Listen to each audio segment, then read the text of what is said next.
Oke, Assalamualaikum warahmatullahi wabarakatuh. Ketemu lagi anak-anak dengan saya dalam pelajaran geografi kelas 12 semester genap. Nah, untuk kali ini bab yang pertama yang akan kita bahas adalah pemanfaatan peta, penginderaan jauh, dan sistem informasi geografi. Untuk kelas 10 kemarin kita sudah mempelajari tentang apa itu peta, apa itu penginderaan jauh, dan sistem informasi geografi. Untuk kelas 12 itu lebih ke aplikasinya. Oke, ini untuk mengingatkan kalian saja, ini adalah contoh-contoh penginderaan jauh atau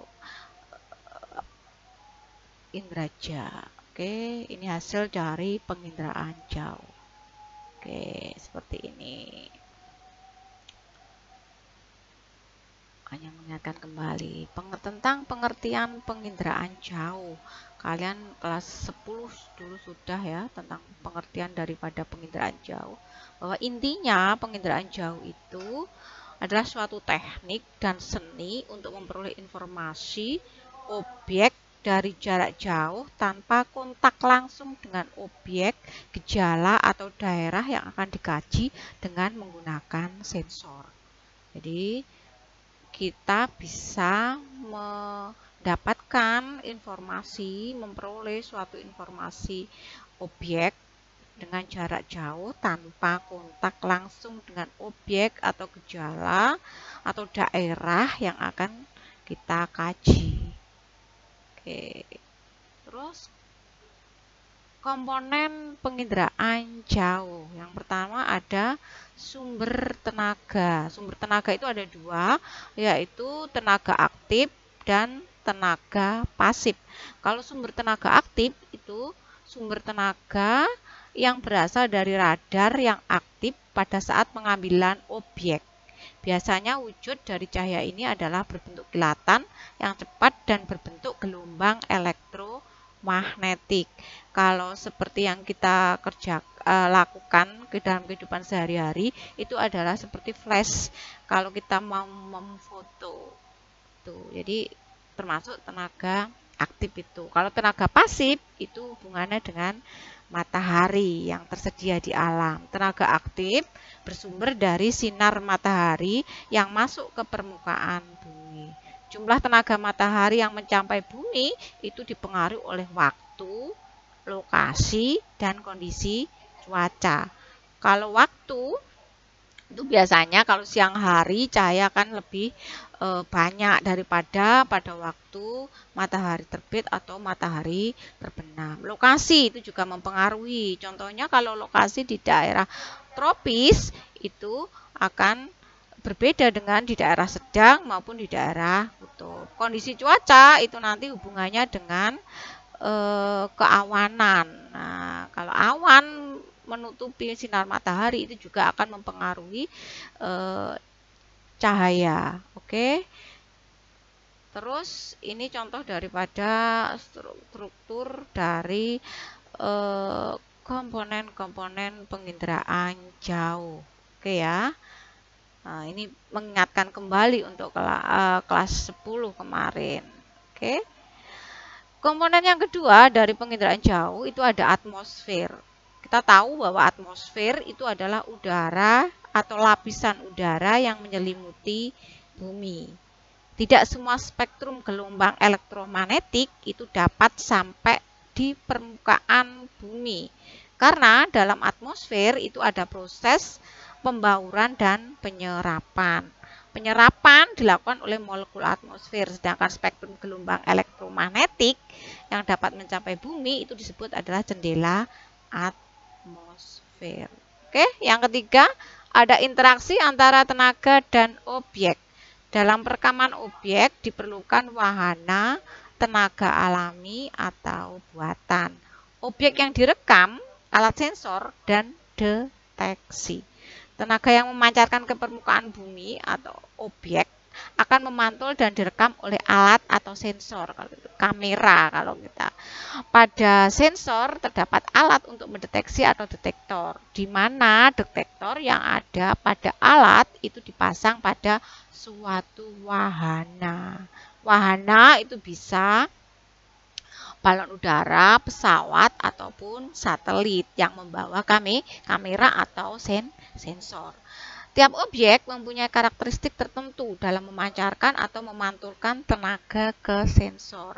Pada dasarnya, pengenalan objek dilakukan dengan penyidik karakter spektral objek yang tergambar pada citra. Oke, yang keempat, wahana dan sensor.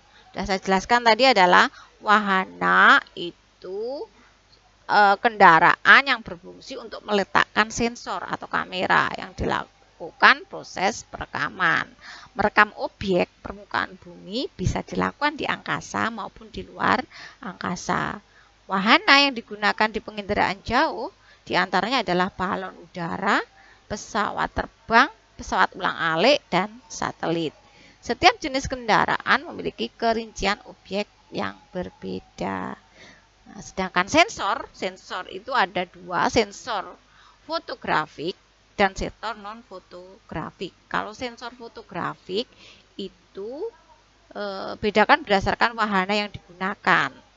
Terestrial itu daratan, foto udara, antariksa maupun satelit. Sensor yang digunakan sistem fotografik adalah kamera. Jadi kalau fotografik sensornya adalah kamera. Kalau non-fotografik itu sensornya adalah radar, yaitu sensor elektromagnetik atau elektronik. Itu digunakan pada sistem penginderaan jauh non-fotografik karena proses perekaman objek tidak berdasarkan pembakaran, tetapi berdasarkan sinyal elektronik yang dipantulkan atau dipancarkan dan direkam oleh detektor. Yang kelima adalah perolehan data. Perolehan data itu ada manual dan perolehan data digital. Kalau manual itu didapatkan melalui kegiatan interpretasi citra. Guna melakukan interpretasi citra secara manual diperlukan alat bantu yang bernama stereoskop. Stereoskop dapat digunakan untuk melihat objek dalam bentuk 3 dimensi. Ini hasil daripada foto udara. Kalau perolehan data digital atau numerik itu diperoleh melalui penggunaan software khusus penginderaan jauh yang diterapkan pada foto udara, biasanya diinterpretasikan secara manual. Sedangkan yang keenam yaitu penggunaan data. Pengguna data adalah orang atau lembaga yang memakai data inderaja atau penginderaan jauh. Data penginderaan jauh dapat dimanfaatkan dalam berbagai bidang. Dalam penginderaan jauh yang memiliki kerincian dan keandalan sangat dibutuhkan oleh pengguna data. Ya, tadi ini adalah alurnya, tadi adalah sumber tenaga melalui atmosfer mengenai objek, objek dipantulkan dan dipancarkan mengenai sensor yang dibawa oleh wahana, terus menghasilkan suatu data, datanya dapat berupa data visual maupun data digital. Ada visual itu ada citra dan non citra. Nanti langsung bisa digunakan oleh aneka pengguna data. Itu alur daripada struktur penginderaan jauh atau sistem penginderaan jauh. Oke, unsur-unsur interpretasi citra. Itu kelas 10 sudah ya itu ya. Unsur-unsur interpretasi citra, yaitu untuk menginterpretasikan suatu gambar dari hasil penginderaan jauh, itu kita harus memperhatikan beberapa unsurnya. Itu ada 9 unsur. Yang pertama ada rona, ada warna, ada bentuk, ada ukuran, ada tekstur, ada pola, ada bayangan, situs, dan asosiasi. Nah, yang di bawah ini adalah contoh-contoh dari penginderaan jauh, hasil dari sistem penginderaan jauh. Oke, dari yang pertama lagi kita bahas adalah rona. Rona itu adalah tingkat kecerahan atau kegelapan suatu objek yang terdapat pada citra. Rona pada foto udara pangkromatik merupakan atribut bagi objek yang berinteraksi dengan seluruh spektrum tampak yang sering disebut dengan sinar putih. Jadi gambar yang ditampilkan itu adalah gambar hitam putih. Bisa. Jadi rona. Oke. Warna sekarang. Kalau warna itu wujud tampak mata dengan menggunakan spektrum sempit. Lebih sempit dari spektrum tampak. Berbeda dengan rona yang hanya menyajikan tingkat kegelapan dan kecerahan. Dalam wujud hitam dan putih, warna menunjukkan tingkat kegelapan yang lebih beraneka. Contohnya hijau, coklat, kuning. Bahkan kalau merah juga bisa. Itu adalah unsur interpretasi warna. Yang ketiga adalah bentuk. Nah, bentuk kita tahu ya, bentuk merupakan variabel kualitatif yang memberikan konfigurasi atau kerangka suatu objek. Kita bisa adanya objek, contohnya adalah stadion bola misalkan. Kita bisa tahu dari ukurannya, dari bentuknya yang persegi panjang.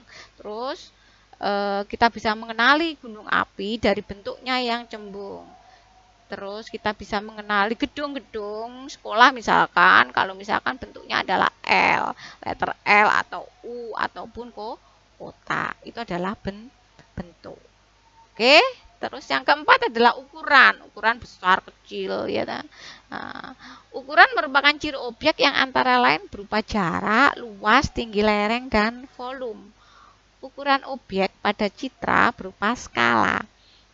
Karena itu, dalam memanfaatkan ukuran sebagai interpretasi citra, harus selalu diingat skalanya. Kita bisa mengetahui suatu objek itu ukurannya berapa, itu bisa diketahui berdasarkan skalanya. Contohnya lapangan olahraga sepak bola dicirikan oleh bentuk segi 4 dan ukurannya yang tetap, yakni sekitar 80 meter sampai 100 meter. Ukuran adalah atribut objek yang meliputi jarak, luas, dan volume, ketinggian tempat, dan kemiringan suatu lereng. Oke, yang nomor 5 adalah tekstur. Tekstur itu kita bisa katakan adalah frekuensi perubahan rona pada suatu citra. Tekstur dinyatakan dengan kasar, halus, dan sedang. Kalau foto, misalkan foto orang, misalkan kita bisa lihat dari teksturnya, misalkan pipinya halus, pipinya kasar, itu bisa kita katakan untuk interpretasi citra yang tekstur itu seperti itu. Jadi kasar, halus, dan sedang. Kalau di tekstur, contohnya kalau penampakan alam, misalkan hutan itu bertekstur kasar, beda dengan semak belukar misalkan yang lebih bertekstur halus. Tekstur adalah frekuensi perubahan rona pada suatu citra atau pengulangan rona kelompok objek yang terlalu kecil untuk dapat dibedakan secara individual. Oke, yang keenam adalah pola. Pola atau susunan keruangan merupakan ciri yang menandai bagi banyak objek bentukan manusia dan bagi beberapa objek alamiah. Contoh, pola aliran sungai menandai struktur geologis. Nah, pola aliran trelis menandai struktur lipatan. Kalau rektangular itu patahan. Pemukiman transmigrasi dikenal dengan pola yang teratur, yaitu ukuran rumah dan jaraknya seragam dan selalu menghadap ke jalan. Contoh lagi yang seperti di gambar itu adalah pola aliran radial sentrifugal, pola aliran sungai yang ada di daerah pegunungan. Oke, saya lanjutkan lagi tentang bayangan. Bayangan bersifat menyembunyikan detail atau objek yang berada di daerah gelap. Meskipun demikian, bayangan juga dapat merupakan kunci pengenalan yang penting bagi beberapa objek yang justru dengan adanya bayangan menjadi lebih jelas. Contohnya, lereng yang terjal tampak lebih jelas dengan adanya bayangan. Begitu juga cerobong asap dan menara tampak lebih jelas dengan adanya bayangan. Tuh, nanti hubungannya lagi dengan sinar matahari, datanya sinar itu bayangan. Yang nomor 8, situs. Situs itu adalah letak suatu objek terhadap objek yang lain di sekitarnya. Misalnya pemukiman pada umumnya memanjang pada pinggir benteng pantai, tanggul, alam atau sepanjang tepi jalan. Juga persawahan banyak terdapat di daerah dataran rendah dan sebagainya. Di sepanjang jalan itu ada perumahan, ada apa itu misalkan persawahan, lah itu yang namanya situs. Asosiasi yang 9. Asosiasi adalah keterkaitan antara objek yang satu dengan objek yang lainnya. Contohnya adalah stasiun kereta api berasosiasi dengan jalan kereta api yang jumlahnya lebih dari satu atau bercabang. Bandara berasosiasi dengan bandara. Asosiasi diartikan sebagai keterkaitan antara objek yang satu dengan objek yang lain. Kalau di gambar foto udara samping ini adalah lapangan sepak bola berasosiasi dengan gawang. Bentuknya yaitu persegi panjang, ukurannya 80 meter sampai 100 meter. Terus di situ ada gawang 2, ya itu menandakan bahwa ini adalah lapangan sepak bola. Itu namanya asosiasi. Oke, tak teruskan. Susunan hierarkis dari unsur interpretasi citra itu. Jadi dari pengenalan unsur dasarnya, warna, ukuran, tekstur, pola, tinggi, bayangan, situs, asosiasi, kita dapat mengerucut mengatakan suatu objek ini adalah apa itu suatu kita bisa mengenali suatu objek di suatu wilayah itu. Oke, terusnya jadi alat interpretasi citra foto udara, yaitu foto udara ya. Alat pengamat bisa menggunakan stereoskopik atau non stereoskopik.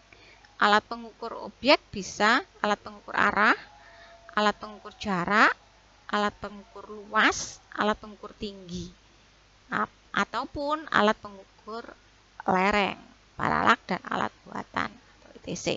Yang ketiga adalah alat pemindahan data hasil interpretasi. Bisa menggunakan alat pemindahan data planimetrik dan alat pemindahan data stereoskopik. Yang keempat adalah alat analisis digital. Nah, alat analisis digital ini keterkaitannya adalah dengan ketersediaannya data, teknologi komputer, algoritma, metodologi ataupun strategi untuk suatu analisa. Langkah-langkah interpretasi citra penginderaan jauh secara visual. Kalau yang tadi adalah secara manual, kalau secara visual bisa kita langsung yaitu. Yang pertama adalah pengenalan objek melalui proses deteksi. Setelah deteksi, kita bisa melakukan identifikasi. Setelah identifikasi, kita bisa melakukan penilaian atas fungsi objek dan kaitan antar objek dengan cara menginterpretasi dan menganalisis citra. Setelah itu kita dapat mendeduksikan, terus mengklasifikasikan dan idealisasi sehingga kita dapat mengetahui objek apa yang ada.